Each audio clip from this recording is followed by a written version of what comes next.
Oh shit, I forgot to make a real video for 6 months. My fault, OG. My fault, OG. Nah, ain't no my fault. Run your pockets, yo. Hello, my name is Dante, and I'm here to talk about Armored Core. But not these Armored Cores, I'm here to talk about Armored Core 4 and For Answer. Two games made by a pretty obscure game studio called From Software. You might have heard of them from their relatively off-the-radar game series called Dark Souls, a trilogy of games that basically no one on planet Earth has heard about ever. Jokes aside, Armored Core is what FromSoft was making before they were making any kind of Souls game ever, with Armored Core For Answer literally coming out a year before Demon Souls. As you can probably tell, Armored Core did not receive the praise and general popularity that its distant cousin received, and basically everyone I've ever met has no idea what these games are, or why I love them so much. For the average gamer who looks and acts like this, these games' obscurity might make them think these two games are awful, but such a way of thinking is far from the objective truth. Armored Core 4 and For Answer are great games, and the greatest testament to this is the fact that there is still a very dedicated but small community that revolves itself around Armored Core, even though From Software has totally abandoned the series to pursue more lucrative endeavors. As a matter of fact, my introduction to the game was all thanks to a member of the community who also happens to be my best friend, Race. Without his constant worship of these two games, I wouldn't have ever tried the games and found out that they're good, so you can go ahead and thank him for the reason this video even exists. But enough foreplay, I'm sure you're ready to hear why exactly these games are good. So let me start with Armored Core 4, which is the first game in the duology. Picture this. Earth is in ruins. Corporations have taken over the world's governments and now rule what's left of humanity with an iron fist. Mankind is struggling to survive, and as the corporations grow in power, they begin waging war against each other. A war that is fought using advanced armor cores known as Next. Next are incredibly powerful machines that are only able to be piloted by Lynx, who are special humans born with psychic traits that allow them to have complete control over their war machines. You are a young Lynx hired by a colony to protect it and pay the bills by taking odd jobs. You don't have a name, your Nex is relatively generic because you don't have the money to buy expensive parts, you lack the combat experience and skills other Lynx possess, and you are basically a slave to the people who hired you, but fuck it. You get to pilot a fucking gun, you get to pilot a Nex, and goddamn, that shit is fun as fuck. Compared to the previous entries in the series, Armored Core 4 took it to a whole other level with new mechanics and unprecedented speed and beauty for the series. Quick boost around the battlefield and dodge your enemies' attacks, blast your opponents with firepower unlike anything they've ever seen, and customize your mech to do whatever you want. While Armored Core 4's story is interesting like Dark Souls' deep lore, the gameplay is the real selling point, and I can tell FromSoft put a lot of work and effort into making a tight responsive experience unlike anything they had made before. It's also worth noting that Hidetaka Miyazaki, the director of every Souls game made by FromSoft, was also the director of Armored Core 4 and For Answer, which no doubt helped him develop the tight hardcore combat Demon Souls and Dark Souls would become pretty famous for. Besides the combat, the customization of your Armored Core is absolutely insane. Similar to Metal Gear Solid 5, you can adjust your loadout for whatever playstyle you prefer, or whatever playstyle you feel is best for the mission you must take on. As long as you have the money and unlock requirements, you can go from a lame piece of junk that runs out of energy quickly and does very little damage, to a high-speed super machine that can disappear in a blur of steel and fire with a huge laser blade to rip the enemy apart. You probably just heard me mention missions, which is something else I should discuss. Unlike their later games, Armored Core 4 and For Answer are mostly linear experiences made by FromSoft. There's no real exploration to do, you just play missions in order until you beat the game where you can start a new playthrough all over again. While I don't know many people who enjoy linear games like this, I'm actually fine with how FromSoft handled these games. Let me explain. Your first playthrough you'll be playing on normal difficulty, and when you clear the game you can unlock free play that lets you select hard mode. The point of clearing these missions again on hard mode is to unlock unique parts for your Armored Core that you wouldn't have gotten otherwise, get more FRS points you can use to tune your Nex, and to get some more story out of the game. You see, unlike most games where hard mode means enemies become annoying bullet sponges and do way more damage to you, hard mode drastically changes every mission in the game to have new enemies and more difficult conditions. Was a mission a total pushover on normal mode? Guess what, on hard difficulty you now have to fight 2 enemy next. Did you get a few handicaps on normal mode to make a 1v1 duel easier? Guess what, the enemy who was vulnerable is now active when you start the mission, and he gets an ally who will rip you to shreds. Were you enjoying those allies you got on that really hard mission? Guess what, they're dead before you even arrive at the battlefield this time around, and you now have to fight a 1v4. These changes make replayability a very good selling point for Armored Core, and they also enhance the story as your operator and enemies typically have new dialogue that gives you a bit more lore about the game and make missions a lot more interesting than their normal difficulty versions. There's also a ranking system to encourage you to play the game until you perfect it, although I haven't gotten the time to do that on Armored Core 4 yet. It's also worth noting that the parts you unlock by playing hard mode are incredibly overpowered and generally make the game a lot more fun, meaning you are rewarded well for taking on the extra challenge even if you don't care about difficulty. Beyond the gameplay though, Armored Core 4's soundtrack is truly something else. Now I wouldn't say I have good music taste, but the game's experimental soundtrack composed by Kota Hoshino is fucking stellar, and I think everyone should give at least a few tracks to listen, even if they don't plan on playing the game. Here, listen to this.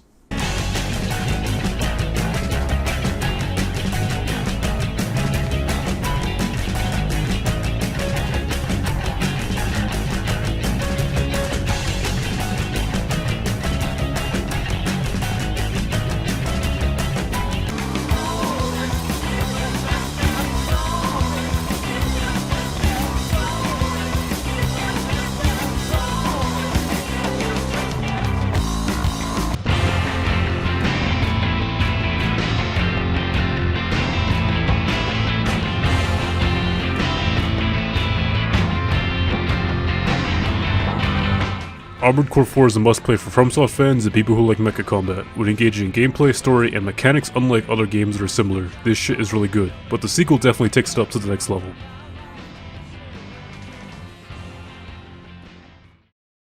Armored Core For Answer is Armored Core 4's younger brother, and while Armored Core 4 did a lot of things right, For Answer does all these things a whole lot better.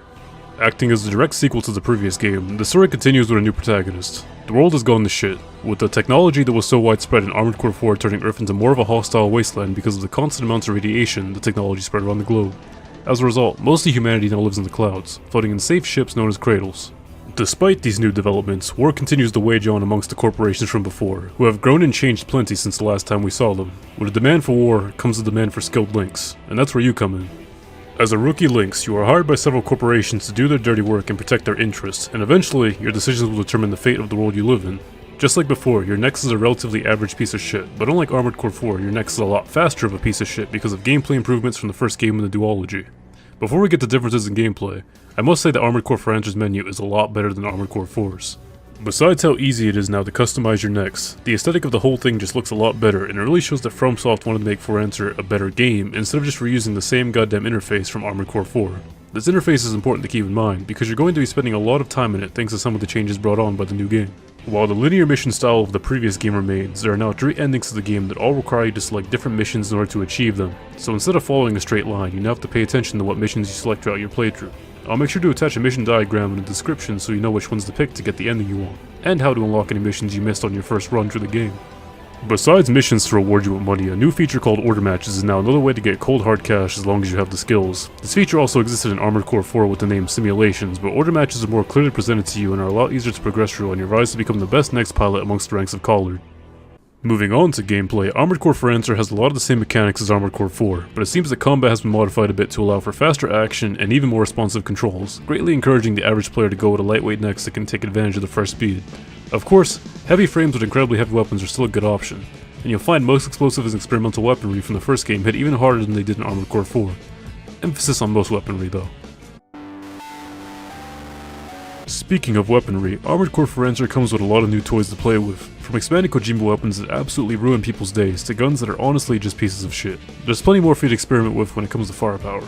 If you're fine with your weapon options from Armored Core 4, there's also new frames to try out and see if they suit your playstyle, with new boosters alongside these models to really enhance your experience. Also, you can now self-destruct and take down every single living thing around you. Oh yeah, that's right, I forgot to mention Assault Armor, one of the new combat features added in For Answer. While in Armored Core 4, it seems that people genuinely care about the amount of radiation you let out from your Nex. In For Answer, the Earth is such a barren landscape now that pilots and soldiers alike have just accepted that Nex sometimes explode into miniature nuclear bombs. With one simple button combination, you can release your primal armor and do massive amounts of damage to any enemies that fly in close proximity of you. While activating your assault armor doesn't kill you, it does immediately get rid of your shielding, meaning you'll be completely vulnerable to enemy fire if you do miss your attack, and if you don't have good evasion skills, you'll be turned into a bullet-filled mess while your primal armor tries to regenerate. Did I mention that some enemies also have assault armor of their own that can kill you instantaneously most of the time? Speaking of enemies, combat and quality of life are not the only things that have gotten improved since the previous game, with enemy AI getting better, and a few more dangerous threats added to the previous roster of normals from Armored Core 4. Oh yeah, you're probably wondering what these big ass things are on the screen. These are called arms forts. Because your Nex is a lot faster and more capable of doing crazy shit in this game, FromSoft made sure not to pull any punches by adding these gigantic bosses that you have to go against in several important missions throughout For Answer. They have a lot of fucking health, deal massive amounts of damage, and in some hard mode missions, you just might encounter an arms fort alongside the enemies you already have to deal with in normal mode. Although if you don't really want to deal with that shit, there's like a million ways to cheese the bosses. Just don't tell anybody.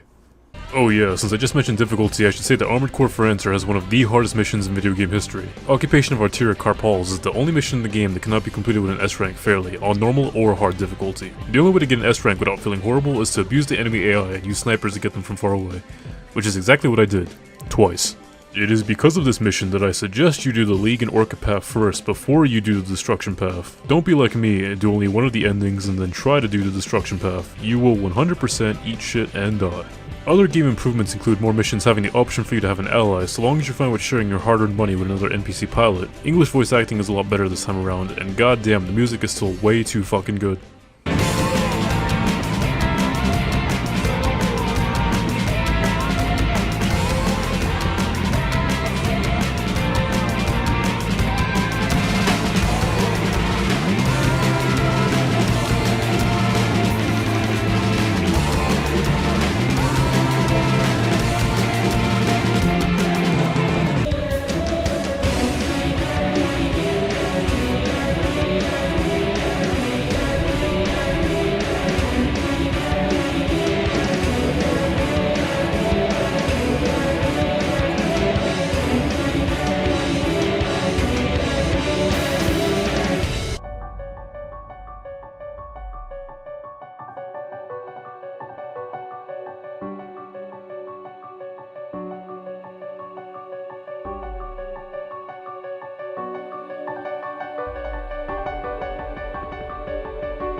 With perfected combat, customization, and a story that's a lot easier to make sense of than the previous game thanks to better localization, Armored Core 4 Answer is a 10 out of 10, and the game that has been my number 2 favorite game of all time for a while now. I know it's an obscure game, but please, try it out. I think you won't regret it.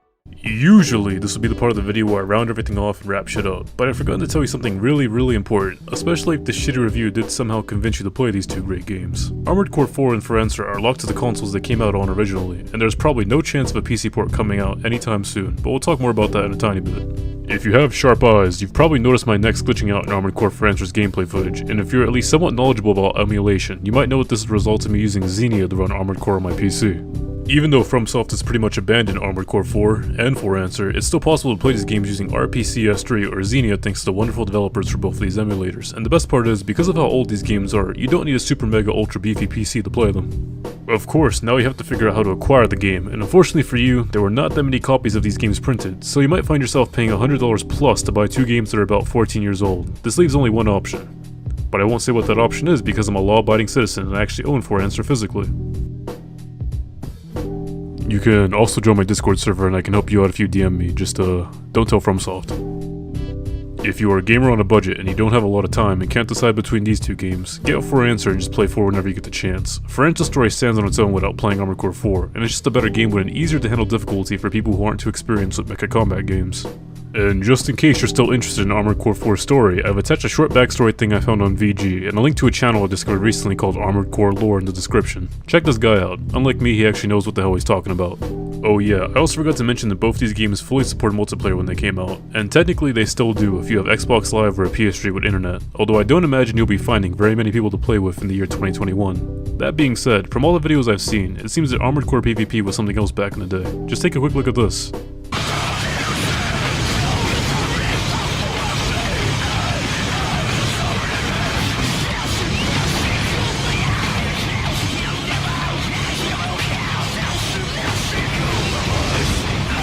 And with that, I guess I'll get to the last part of this video. The part that I really wanted to nail home by making this review. I really want Armored Core to come to PC, and I'm not going to take no for an answer. FromSoft might be profiting off of their Souls games, and will probably stick to medieval fantasy for the near future. But I don't think it's totally fair to forget their roots, especially since there's still a very dedicated community of Armored Core fans out there.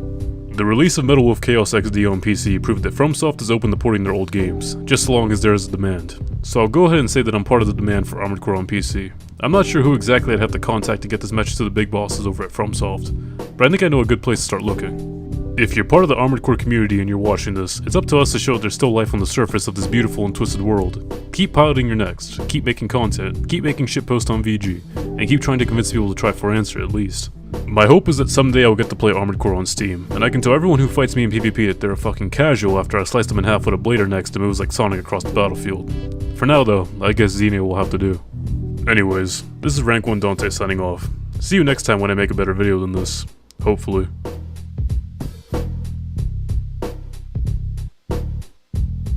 Alright, hold on a second. This outro kinda sucks. I got a better idea.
Aí, ó.